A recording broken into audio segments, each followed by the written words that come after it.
Good afternoon dear students. अभी तक हमने मानव जनन से पहले के जितने भी चैप्टर थे जनन से संबंधित, कायिक जनन, पौधों में जनन, पुष्पी पौधों में जनन, इन सारे अध्यायों का अध्ययन किया। इसके उपरांत तीसरा चैप्टर हमारा है ह्यूमन रिप्रोडक्शन, जिसे हम मानव जनन कहते हैं। मानव जनन, यद्यपि हम सबको पता है कि हम सभी होमो सैपियंस मानव के अंतर्गत आते हैं। मनुष्य एक लिंगी प्राणी है। अन्य कशेरुकी प्राणियों की तरह मनुष्य भी एक लिंगी प्राणी है, जिसमें नर व मादा अर्थात स्त्री व पुरुष अलग अलग होते हैं। मनुष्य एक लिंगी प्राणी है, यूनिसेक्सुअल एनिमल, एक लिंगी प्राणी है जिसमें नर व मादा अलग अलग होते हैं। नर व मादा में अपने अपने विशिष्ट जननांग होते हैं, सहायक जननांग होते हैं तथा सहायक जनन ग्रंथियां होती हैं जिनकी सहायता से वो जनन करते हैं। यद्यपि मनुष्य अपने ही समान संतानोत्पत्ति करता है, किंतु संतान उत्पन्न करने के तुरंत बाद वो संतान जनन करने योग्य नहीं होता।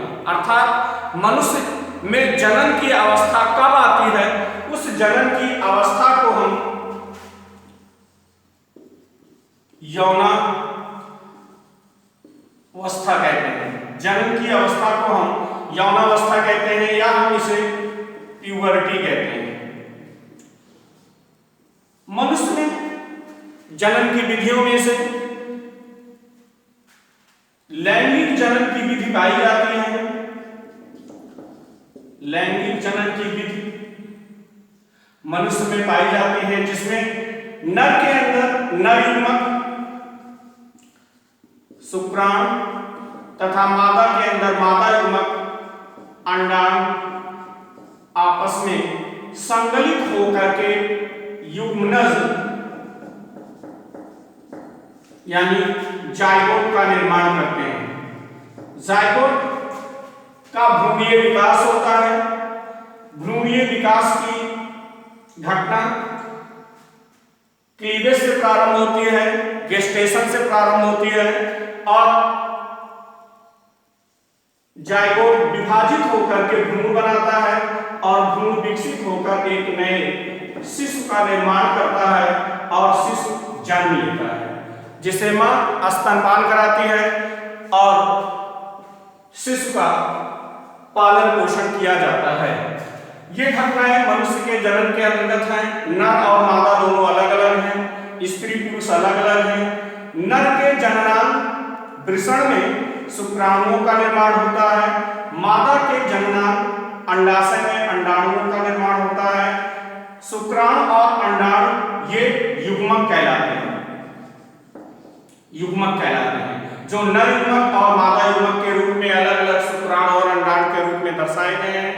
दोनों के मिलन की क्रिया को निषेचन कहा जाता है, जिससे हम जायगोट का निर्माण कर रहे हैं और जायगोट विकसित होकर भ्रूण का निर्माण करता है और भ्रूण नए शिशु का निर्माण करता है। इस प्रकार मनुष्य में जनन की ये घटनाएं हैं। इन घटनाओं को जानने से पहले हम एक मुख्य टॉपिक यौनावस्था पढ़ेंगे। यौनावस्था अर्थात प्यूबर्टी वह अवस्था है जब अपरिपक्व जननांग जनन करने योग्य हो जाए। जब लड़के और लड़कियों के अपरिपक्व जननांग जनन करने योग्य हो जाते हैं तो उसे हम यौनावस्था या प्यूबर्टी कहते हैं। प्यूबर्टी के बाद नर और मादा में जो परिवर्तन होते हैं उनको हम यहाँ पे फाइंड आउट करते हैं। अर्थात नर यानी बॉयज में कौन कौन से परिवर्तन होते हैं। बॉयज में होने वाले परिवर्तन, प्यूबर्टी की अवस्था जो होती है वो 12 से 14 वर्ष की होती है। 12 से 14 वर्ष के उपरांत लड़कों के अपरिपक्व जननांग अर्थात वृषण सक्रिय होने लगते हैं और वृषण की सक्रियता के साथ ही नर हार्मोन एंड्रोजन का स्राव होता है। नर हार्मोन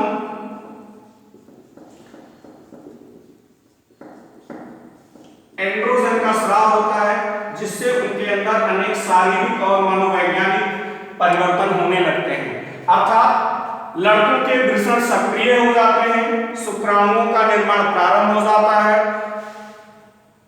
दाढ़ी मूछ का निर्माण होने लगता है, वक्ष या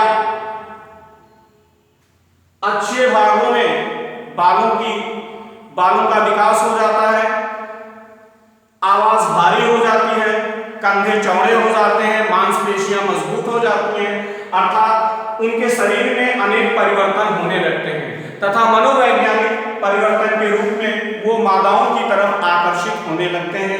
ये लड़कों के अंदर यौनावस्था के उपरांत होने वाले परिवर्तन हैं। इसके बाद ठीक इसी तरीके से मादा में यानी गर्ल्स में यौनावस्था के उपरांत कौन कौन से परिवर्तन होते हैं? यौनावस्था की अवधि लड़कियों में 12 से 14 वर्ष की होती है, जिसके उपरांत उनके अंडाशय की सक्रियता बढ़ती है और अंडाशय के सक्रियता के बढ़ने के साथ साथ मादा हार्मोन एस्ट्रोजन का स्राव होने लगता है, जिससे उनके अंदर अनेक मनोवैज्ञानिक और शारीरिक परिवर्तन होने लगते हैं। आवाज में मधुरता आ जाना, मेंस्ट्रुएशन का प्रारंभ हो जाना, अंडाशय में अंडाणुओं का निर्माण प्रारंभ हो जाना, नितंबों में वसा का जमा हो जाना तथा